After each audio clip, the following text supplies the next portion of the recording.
ఆరుగాలం కష్టించి పంటలను సాగు చేయటం ఒక ఎత్తైతే పంటలను చివరి దశలో వన్యప్రాణుల నుంచి కాపాడుకోవడం మరో ఎత్తు. అడవి జంతువుల బెడద ఎక్కువగా ఉన్న ప్రాంతాలలో పంటలు సాగు చేయటం రైతులకు పెద్ద సమస్యగా మారింది.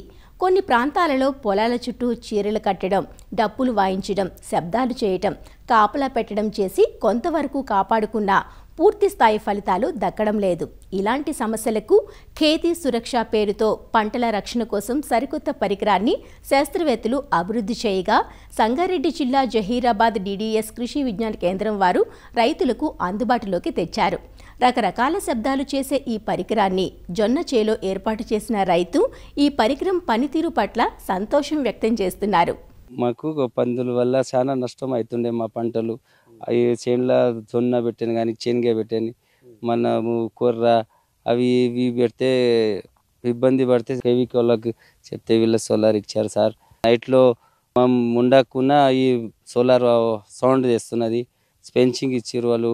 ఇక నైట్లో ఇంటికాడ హ్యాపీగా పండుకుంటున్నాం. ఇప్పుడు పడితే రోజు చూసి నైట్లో 8 గంటలకు చాలు చేసి పొద్దున 4 బజే అట్లా వచ్చి బంద్ చేసుకుంటున్నాం సార్. మాకు దీనివల్ల మంచిగా అవుతుంది సార్. ఇప్పుడు నైట్ మొత్తం మనం మనుషులు ఎట్లా కాపాడుకుంటామో అదే కాపాడుతున్నది. ఇప్పుడు అదే సౌండ్ వేస్తుంది. కుక్కలు మురిగినట్ల ఎక్కువ సింహం లాగా మనుషులాగా వరుతారు ఇది నైట్ మొత్తం. ఈ పరికరం పగలు సౌరశక్తితో ఛార్జ్ అయ్యి బ్యాకప్తో రాత్రులు పనిచేస్తుందంటూ వివరాలు తెలియజేస్తున్నారు జహీరాబాద్ డిడిఎస్ కృషి విజ్ఞాన కేంద్రం సస్యరక్షణ విభాగం శాస్త్రవేత్త స్నేహలత. మన తెలుగు రాష్ట్రాల్లో చూసుకున్నట్లయితే జొన్న పంట ఖరీఫ్లో వర్షాధారితంగా, అలాగే రబీలో ఆరుతడి పంటగా సాగు చేస్తూ ఉంటారు రైతులంతా. అయితే మన సంగారెడ్డి జిల్లాలో చూసుకున్నట్లయితే 55 ఎకరాలకు పైగా సాగు చేస్తూ ఉన్నారు.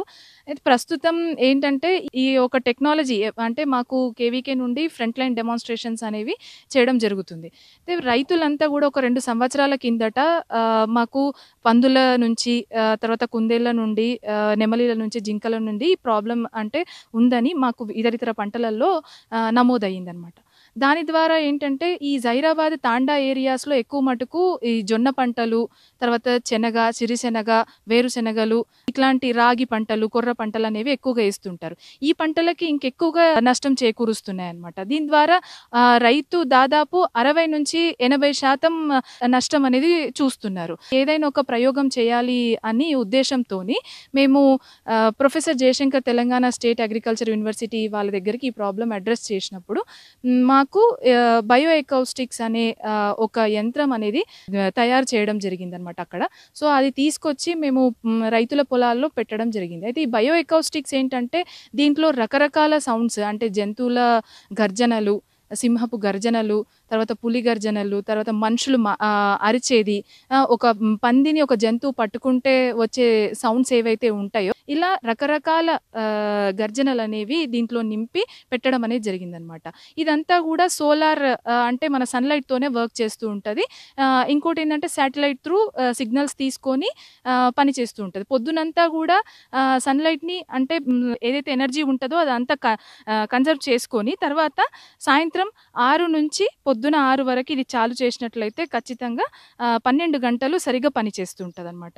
మనము పంట మొదటి నుంచే అంటే వేసిన 45 రోజుల నుంచి పెట్టుకున్నట్లయితే పంట వచ్చేంత వరకు కూడా దీన్ని చాలు చేసుకొని పెట్టుకోవచ్చు అనమాట. తద్వారా ఏంటంటే ఇతర జంతువులని కూడా రానియకుండా, పంట దరి చేరకుండా కూడా మనం కాపాడుకోవచ్చు.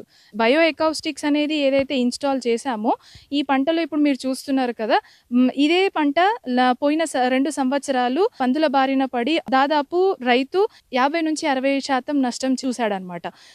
దీనికి ఏంటంటే బయో ఎకౌస్టిక్స్తో పాటు కొన్ని సాంప్రదాయ పద్ధతులు కూడా చేశారు. అలా ఏంటంటే పందులు ఏ దారి నుంచి అయితే వస్తుంటాయో ఆ దారి నుంచి కొన్ని పాత చీరలు కట్టడము, తర్వాత సోలార్ ఫెన్సింగ్ అనేది ఒక చుట్టూ వేయడము. ఇంకొకటి ఏంటంటే మేము చెప్పినది గుడ్డు, కుళ్ళిపోయిన గుడ్డు ఏదైతే ఉంటుందో అది ఒక 20 ml లీటర్ నీటికి కలిపి చుట్టూ పోపిచ్చామన్నమాట. అలాగే ఒక 4 వరుసల కుస్మలు కూడా చుట్టూ వేయడం జరిగింది. ఎందుకంటే కుస్మకి ముళ్ళులు అనేవి ఉంటాయి కాబట్టి 4 వరుసలు వేయడం వలన అది దుంకడానికి, పంట లోనికి రాకపోవడానికి కూడా ఆస్కారం ఉంటుంది అనమాట. ఇంకొకటి ఏంటంటే వేరే రైతులు ఇంకొన్ని సాంప్రదాయ పద్ధతులు ఏంటంటే వెంట్రుకలు చుట్టూ వేసుకోవడము, పందుల కొవ్వు నుండి తీసే నూనె ఏదైతే ఉంటుందో దానిలో తాడును నాన్పి చుట్టూ కట్టడము, ఇలా కొంతమంది రైతులు కొంతవరకు పంటను కాపాడుకుంటున్నారు. కానీ ఈ బయో ఎకోస్టిక్స్ అనేది ఎప్పుడైతే ఇన్స్టాల్ చేశామో రైతు ఆయన ఆనందం వ్యక్తం అయితే చేశారు. ఎందుకనంటే పోయినసారి కంటే ఈసారి పంట 100% ఎలా ఉండాలో అలాగే ఉండింది. అంటే ఈ సౌండ్స్ పక్షులకు కూడా పనిచేస్తున్నాయని మాకు అనిపించింది అనమాట. అంటే పక్షులు కూడా దీన్ని తినకుండా ఉండడం అనేది మేము గ్రహించాము. అలా రైతులంతా కూడా సాంప్రదాయ పద్ధతులతో పాటు ఇలా మిషనరీస్ అంటే యాంత్రిక పద్ధతులను కూడా చేపట్టినట్లయితే ఈ పందుల బెడద నుండి పంటల్ని కాపాడుకోవచ్చు.